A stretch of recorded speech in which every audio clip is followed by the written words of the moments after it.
My name is Ogunbiyi and I'm an Africa correspondent at The Economist, and I'm also an author.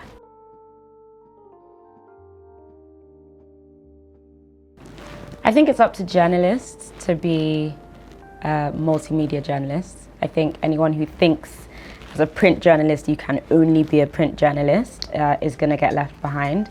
I think women in particular shouldn't be scared to be more in front of camera.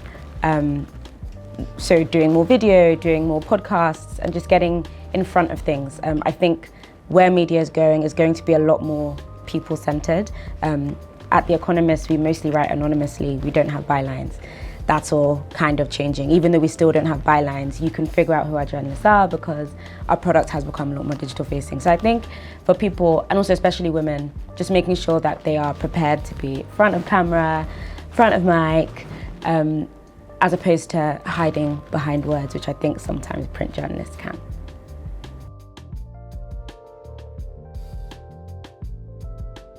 I think asking for the things, for me, it's asking for the things that I want. The worst thing you can hear is a no, but generally if you prove that you're capable and just speak up, for me that's done enough. If your work is good enough, it will also speak for you. So yeah, I think I have lots of good advocates within my workplace and even beyond who make sure that I'm being encouraged, but also I'm constantly being pushed, which is great. But I also think I speak up for myself. I think as women, it's important that we do. Again, don't just shy away from having those conversations, but speak up, ask for the things that you want, because the worst thing they're gonna say is no. And it might just be no for now, so keep asking.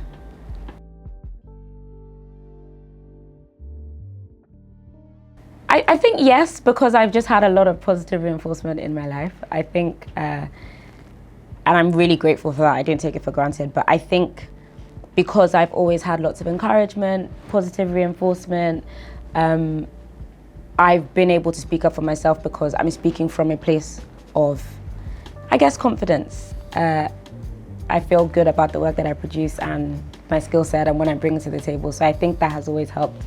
But it started from having good support systems and people who are encouraging behind me, nudging me and pushing me, which I think has then helped me when it's time for me to do that for myself.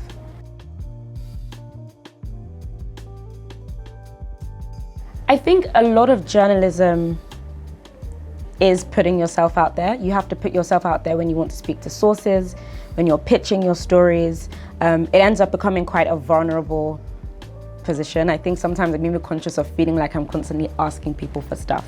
And I will be brutally honest, I think the media is a hard space to break into and stick around in if you don't speak up for yourself.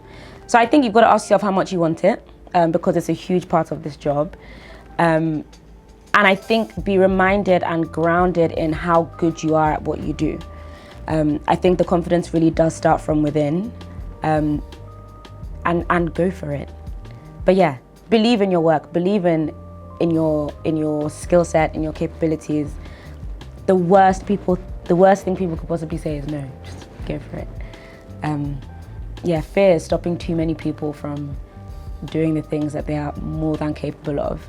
And so there's just so much talent that just goes unrecognized and never seen because everyone's too scared to say something about it, and it's frustrating. Everyone should speak up a little more. Lots of people who say they should be creatives, but they should be writers, but it's just quite sad to see because there could be a lot more really great people in those fields, but they're channeling their energies elsewhere and not to, I think, creating things that could really, really, really change the world, but you would never know because you're too busy being quiet. Yeah.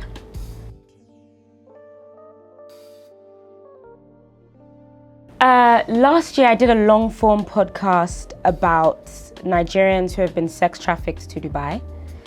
And it was a long reporting experience, but it was also just really quite difficult.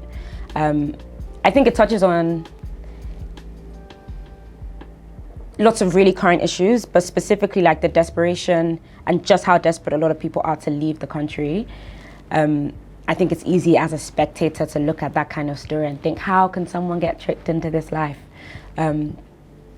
But one of the beauties, and also one of the beauties of the medium of long form narrative podcasts, is you can explore some of that context, really develop characters, and stay in that story and reporting for a while. And then you understand and actually really do sympathize with how someone would end up in that kind of position. But yeah, thousands of Nigerians get trafficked across the world for all kinds of really horrible things because people prey on that desperation. And I think it's a very relevant story. Unfortunately, it has been a relevant story literally for decades. But for me, it was also very impactful, not just for the audience, but for me in terms of the reporting experience and the ends to which I had to push myself, even just emotionally, it was a lot to even tell that story. But I'm really happy I did. It was great, and I was really encouraged to keep going with it. And I'm really grateful for the people who helped me bring it to life, because I think it was really, really important.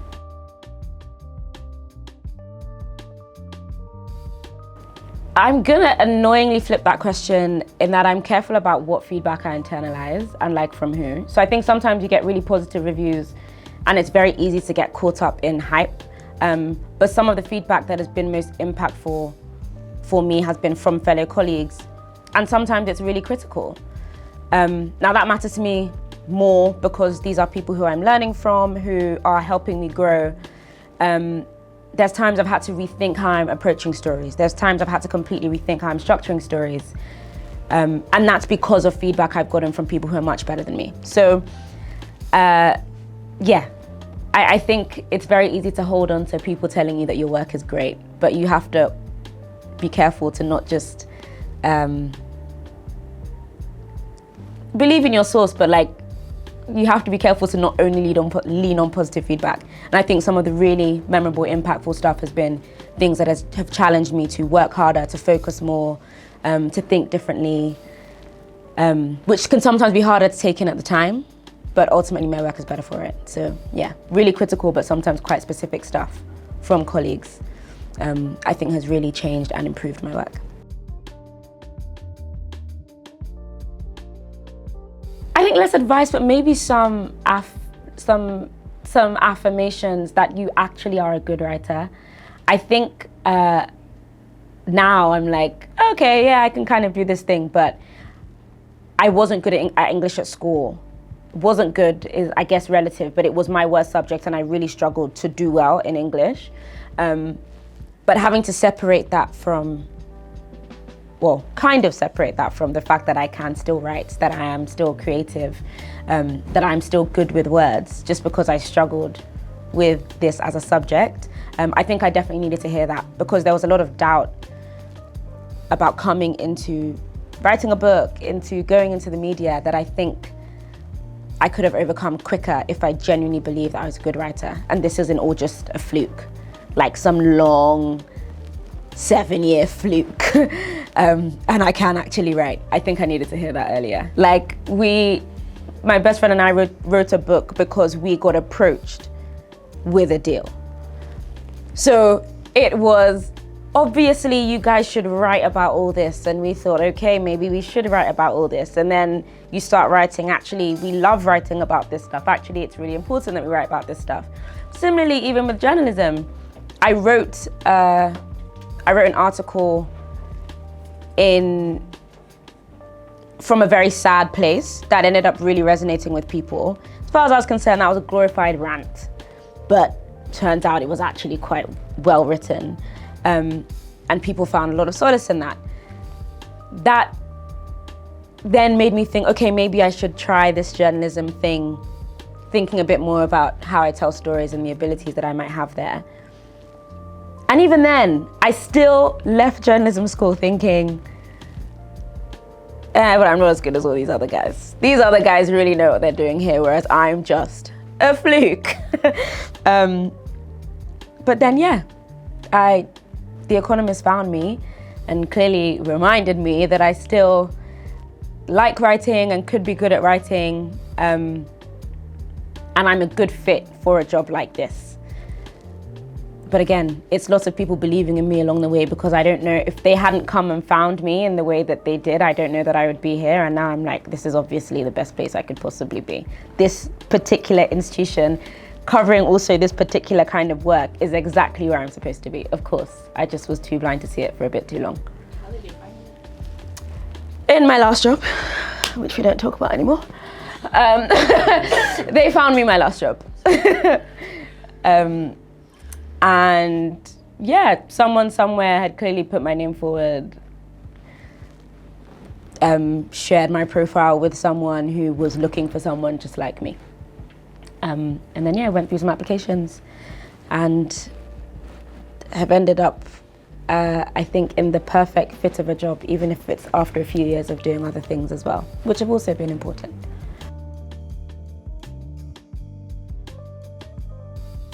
What do I enjoy the most? There's a lot of discovery. I think so much of finding good and powerful and impactful stories is because you're having to search for things.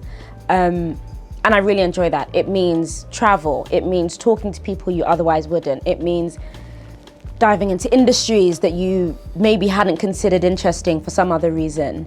And so it's constant learning. It's constantly new exposure. It's constantly new experiences. And I love that. It's very edifying. It's never boring. Because I'm constantly discovering, meeting, and interacting with new things all the time. That will never get old. So I really enjoy that. I think it's the closest thing in the real world that still feels like school. And I really liked school.